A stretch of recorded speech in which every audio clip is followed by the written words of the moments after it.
ప్రియమైన వాళ్ళారా, ప్రభువైన యేసుక్రీస్తు నామములో ఈ యొక్క ఉదయకాల సమయాన మీ అందరికీ నా యొక్క హృదయపూర్వక వందనాలు తెలుపుకుంటున్నాను.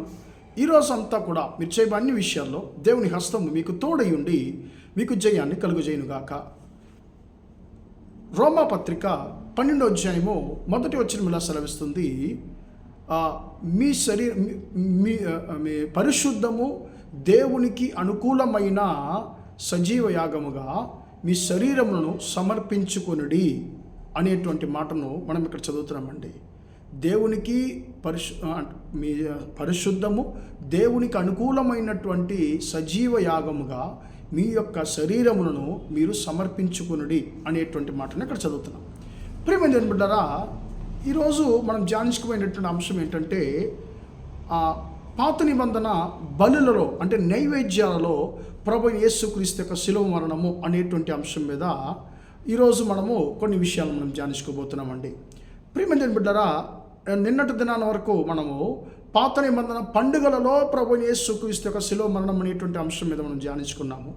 ఈ రోజు నుండి మనము బలుల గురించి మనము ధ్యానించుకోబోతున్నామండి. ప్రియమైన బిడ్డలారా, ఈ యొక్క బలులు అని మనం గమనించినట్లయితే ప్రతి నెల మొదటి తారీఖున అర్పించవలసినటువంటి ఉదయకాలం సాయంకాలం అర్పించవలసిన బలి కానివ్వండి, తర్వాత మీరు చూసినట్టే నూతన సంవత్సరంలో అర్పించవలసిన బలి కానివ్వండి, ఇలాగా దాదాపు 11 విధాలైనటువంటి బలుల గురించి పరిశుద్ధ గ్రంథము మనతో మాట్లాడుతుందండి. అందులో ప్రధానమైన బలులు అని మనం తీసుకున్నట్లయితే దాదాపు 5 విధాలైనటువంటి బలులు అంటే నైవేద్యాలు, 5 విధాలైనటువంటి బలుల గురించి పరిశుద్ధ గ్రంథము మనతో మాట్లాడుతుంది. ప్రియులారా, ఈరోజు మనము ఈ బలుల గురించి మనము కొన్ని విషయాల్ని ఇంట్రొడక్షన్గా మనము గమనించుకుందామండి, ధ్యానించుకుందాం. ప్రియమైన బిడ్డలారా, ఈ యొక్క బలులు 2 భాగాలుగా వేరుపరచబడుతున్నాయండి. మొట్టమొదటిగా అంటే రక్తము సిందించని బలులు, రెండవది రక్తము సిందించబడేటువంటి బలులు అనేటువంటి 2 భాగాలుగా ఈ యొక్క బలులు వేరుపరచబడుతున్నాయి.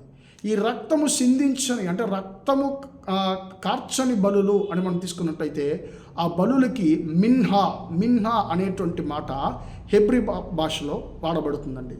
అంటే దీని అర్థం ఏంటి? రక్తము కార్చని బలులు.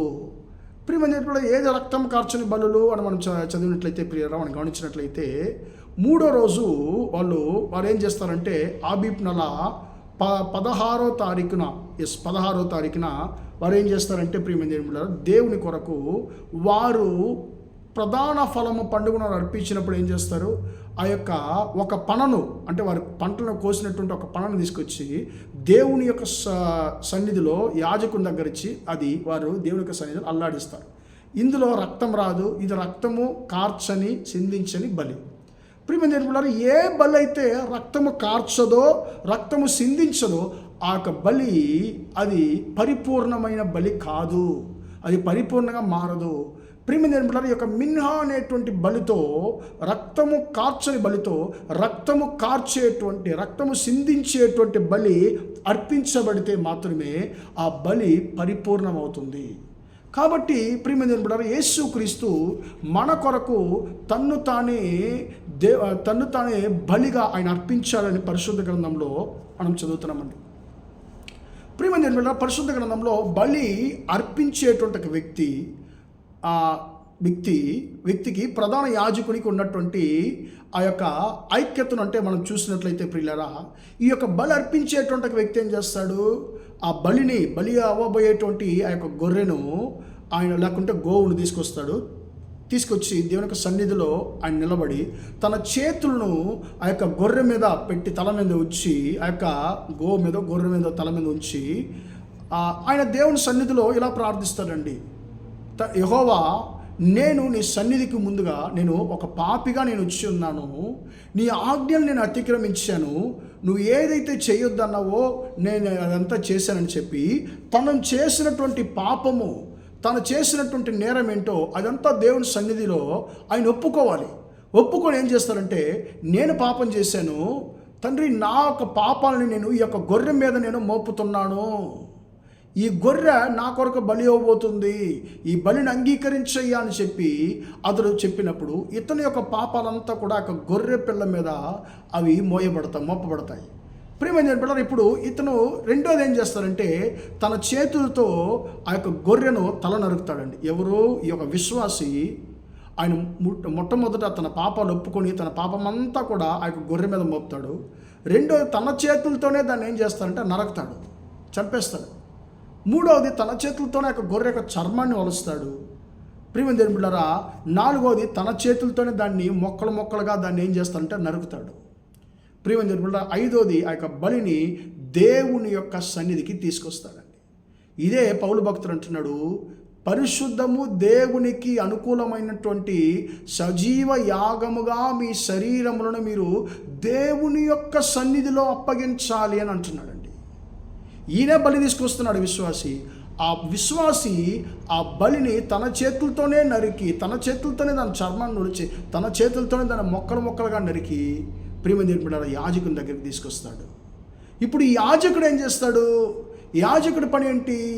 యాజకుడు ఎప్పుడైతే ఒక విశ్వాసి తన చేత గొర్రెను అతను బలి అర్పిస్తాడో అప్పుడు ఆ గొర్రె నుంచి వచ్చేటువంటి రక్తాన్ని ఈయన పట్టుకుంటాడండి, ఒక పాత్రలో పట్టుకుంటాడు.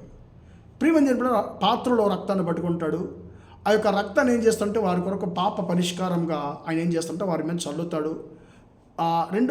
మూడోది మీరు చూసినట్లయితే ఆయన బలిపీఠం మీదకు ఆ కట్టెలనంతా కూడా ఇంకా ఎక్కువగా పెట్టి ఆ నిప్పును ఇంకా ఎక్కువగా పెంచుతాడండి. ఆల్రెడీ ఆ యొక్క బలిపీఠంలో నిప్పు ఉంటుంది, ఆ నిప్పును ఇంకా ఎక్కువగా పెంచుతాడు. పెంచి ఆ యొక్క బలును, ఆ యొక్క మొక్కలంతా కూడా బలిపీఠం మీద ఉంచి దహిస్తాడు. అప్పుడు అది దేవునికి ఇంపైన సువాసన కలిగినటువంటి బలిగా అర్పించబడుతుంది. ప్రియమైన దేవుని బిడ్డలారా, అప్పుడే అతని యొక్క పాపాలు క్షమించబడతాయి. ప్రియమైన దేవుని బిడ్డలారా, మన జీవితంలో ఆ రోజుల్లో వారు గొర్రెలను గోవులను బలి అర్పించారు. ఈరోజు యేసయ్య మన కొరకు తన్ను తానే ఆయన బలిగా అర్పించాడు మనల్ని విమోచించడానికి. మన కొరకు బలి అయినటువంటి యేసయ్యకు మన యొక్క శరీరమును ఆత్మీయ బలిగా సజీవ యాగముగా ఆయన యొక్క సన్నిధిలో మనము అర్పించాలి, సమర్పించాలని చెప్పి పౌలు భక్తుడు అంటున్నాడు. ప్రియమైన దేవుని బిడ్డలారా, దేవుని చిత్తమైతే రేపటి నుండి మనం ఈ యొక్క బలుల గురించి మనము ధ్యానించుకుందామండి. మన దేవుని యొక్క సన్నిధిలో మన యొక్క శరీరమును, మన ప్రాణాత్మ దేహమును సజీవ యాగముగా దేవునికి అనుకూలమైనటువంటి ఒక బలిగా మనం అప్పగిద్దామండి. ప్రార్థన చేద్దాం.